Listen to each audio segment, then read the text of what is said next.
Hey guys, how's it going? I haven't been on YouTube in a while. I uploaded a video in the spring saying that I'd probably be uploading more videos and then disappeared again. So what gives? Well, I'll tell you briefly. So first of all, in April, I had very little time to do the amount of tractor chores that I had on the list. And so it was essentially a mad scramble. I did get the camera out and film various sections of it as well as working on those tractors, but I was never able to kind of take the time and make them and film through to a complete video. So I do have footage, but it will probably just end up in a montage or something like that in the future. And then over the summer, the grass didn't grow, so I really had nothing to do with the tractors. I think I mowed the lawn 3 times. And the rest of the summer I was just spending with my friends because we could spend time with each other. It was safe to do so. And I wanted to soak up all of that I could. So prioritizing my social life, no regrets. And now we're back in the winter time where I'll have a bit more time for the tractors since I'm no longer in school, so I can actually, do projects on the weekend and in the evenings and stuff like that. So I want to show you my latest project today. So here it is. It's a Honda 4518. I don't quite know the year yet, but I imagine I'll figure that out at some point. I bought it with the 42-inch deck, running and driving condition. I have $500 on the purchase price, and I suspect the total tally will go up in parts, but I'm very happy with the price that I paid on the outset. The last one I owned was in very good condition with the 46-inch deck. Really nothing wrong with it. New tires, new battery, new seat, and I paid $1,200 for it. So I figure if I can put the parts into this thing and still have a couple $100 to spare between the purchase price of my last one and this one, I'll be very happy. And not only that, I'll be able to put parts in and know that they're brand new good parts and that I have a tractor that's going to run for many years to come. So I want to talk to you guys a bit about what makes this tractor special. When I was little, my grandpa had a Honda 4514. It was one of the first motorized things that I was allowed to drive. It was a real improvement from the Power Wheels. And I just put a lot of hours on that thing, running it around, having a lot of fun. These tractors have manual steering, manual PTO, so everything was quite heavy for a little guy of 4 or 5. But I made it work. I remember it also has a manual deck lift over here, this kind of single-handed handbrake style arrangement, and I couldn't even lift the mowing deck up, which was very funny. But I still rode around on that thing and mowed lawn and really enjoyed it. But all the time, Grandpa's neighbor had a 4518, and I was a very envious and materialistic kid. So I thought to myself, I need a 4518. I don't even want Grandpa's 4514. I need a 4518.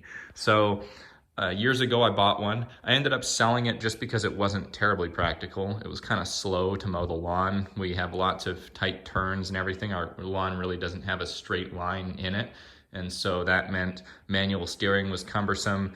And yeah, it was just not as practical as the garden tractor because all I had for it was a mowing deck, and it couldn't do ground engaging implements or tow heavy trailers because, as you notice, the transaxle here is just a lawn tractor grade thing. It doesn't have any lug nuts on the wheels or anything like that. Still very well built, but obviously just not built to the same specification. So anyway, that's why it went, and I kept the John Deere's at the time. But over time, I've realized that I just want to have more fun in this hobby. And now that I'm out of school and working, I just have what it takes to treat this more as a hobby and be less practical about it, if that makes any sense, and not worry about nickeling and diming everything and getting the maximum value for my money, and just having some fun with the experience of garden tractors. So that's what this project is all about. And I'll tell you what makes this so fun. So everything on this garden tractor was built in Japan to ridiculous quality standards. It's remarkable how heavy they built every bit of this. And like I said, it's not a garden tractor. It's not designed for super rough ground engaging tasks with massive implements, although they did have a dual stage snowblower out the front. But it's still, the build quality is completely uncompromised. This is the heart of it all. This is what makes the 4518 a real winner in my books. It's a GX 640 inline twin Honda engine, 18 horsepower, 638 or 9 cc's to be almost exact. Front mounted radiator with a fan. You can see all sorts of automotive design cues with this engine. Like, look at the way this coolant pipe extension, I wouldn't know what else to call it, looks like it has part of the governor assembly there too, but just the way everything is cast and bolted onto the engine, it's similar to a car. What else can I say? All of the connectors and everything in the electrical system are automotive grade, water sealed units, just like a car. There's a timing belt on this engine, and it actually has the same sort of timing gear that you would find on contemporary Hondas, same sized gear on the camshaft and crank, and the timing belt actually drives the water pump. Those are known failure points because the tensioner isn't hydraulic, it's just spring loaded and then you lock it into place with a bolt, so timing belt stretches over time. That's going to be an area to look at. The fuel system will need to be completely renovated. I don't have the right key for it yet, but I've got one on order. Obviously the seat will need to be replaced. It does have a bit of creep in the hydraulics, so that will need to be addressed. There's a bushing in the transaxle, so this whole fender pan will have to come off. What else? Oh yeah, obviously the paint is kind of bad. It's worse than my other one, and I was optimistic. I thought, you know, the other one buffed out, so this one will too. But it's gonna fight me a little bit. You can see the paint was most protected where the plastic trim covered these, and I've removed all the plastic and rubber just to wash the tractor and degrease it. So I'm going to need to take some time and correct this paint. Like I said, that's fun for me. I want to see how far I can get to restore the original paint. And if I fail, it's just a lawn tractor. So that means I take all these metal pieces off and mask them up and repaint them to bright Honda red. It's just another part of the project that I'm really interested in. It's amazing to find a lawn tractor that I value so much. Time is no longer an object. Money is no longer an object, relatively speaking. But yeah, it's just a thing that I want to make as best as possible. And I'm gonna continue filming, so hopefully I can have you guys come along with what I'm doing. I should elaborate a little further. I'm about halfway through my testing with the paint correction. Let's see if I can turn a light on here. That makes it a bit better anyway. So yeah, I've gone along here and you can see the difference between where the paint is and the various rubbing compounds that I've used to try and take care of some of it. There's some deep scratches in the paint, no doubt. So far I've used Turtle Wax rubbing compound. It's a paste-like rubbing compound, older formula. And I've used Meguiar's Ultimate compound. And it takes a lot of work for those compounds to work their way through the oxidization, especially when you go by hand, which you kind of have to around these smaller parts. So I'm exploring other options. We'll see what's practical. Keep updated on that. I guess I should also mention the reason why I got this tractor for so cheap.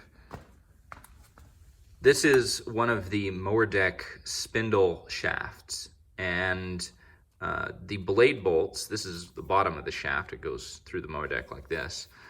Blade bolts were stuck, so the owner, previous owner of this tractor, he broke one of the blade bolts off. Then he tried putting an easy out in there and broke the easy out off. Then he tried drilling out the easy out. So I have a feeling this spindle shaft is just about hosed.